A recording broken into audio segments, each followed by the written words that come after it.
కొణిదెల పవన్ కళ్యాణ్ అమ్మ కడుపున ఆఖరివాడిగా పుట్టిన అందరికీ మంచి చేయాలి, మేలు జరగాలి అనే విషయంలో ముందువాడుగా ఉంటాడు. తన గురించి కంటే జనం గురించి ఎక్కువగా ఆలోచించే మనస్తత్వం నా తమ్ముడు కళ్యాణ్ బాబుది.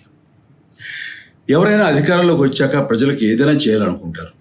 కానీ కళ్యాణ్ తన సొంత సంపాదనని కౌలు రైతులు కన్నీళ్లు తుడిచేందుకు ఖర్చు పెట్టడం, సరిహద్దు దగ్గర ప్రాణాలొడ్డి పోరాడే జవాన్ కోసం పెద్ద మొత్తం అందివ్వటం, అలాగే మత్స్యకారులు ఇంకా ఎందరికో తాను చేసిన సహాయం చూస్తుంటే ఇలాంటి నాయకుడు కదా జనాలకు కావాల్సింది అనిపిస్తుంది. ఒక రకంగా చెప్పాలంటే సినిమాలోకి తను బలవంతంగా వచ్చాడు, రాజకీయాలు మాత్రం ఇష్టంతోనే వచ్చాడు.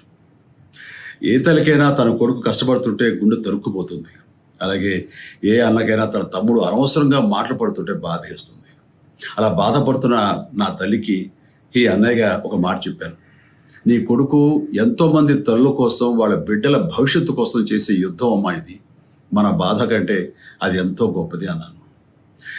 అన్యాయాన్ని ఎదిరించకుండా మౌనంగా ఉండే మంచివాళ్ళ వల్లనే ప్రజాస్వామ్యం మరింత నష్టం అని నమ్మి జనం కోసం జన సైనికుడయ్యాడు.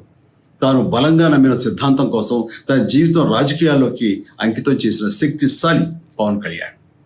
ప్రజల కోసం, రాష్ట్ర భవిష్యత్తు కోసం ఆ శక్తిని వినియోగించాలి అంటే చట్టసభలో అతని గొంతు మనం వినాలి. జనమే జయను నమ్మే జనసేనాని ఏమి చేయగలడో చూడాలంటే మీరు పిఠాపురం ప్రజలు కళ్యాణ్ని గెలిపించాలి. మీకు సేవకుడుగా, సైనికుడుగా అండగా నిలబడతాడు. మీకోసం ఏమైనా సరే కలబడతాడు. మీ కళ నిజం చేస్తాడు.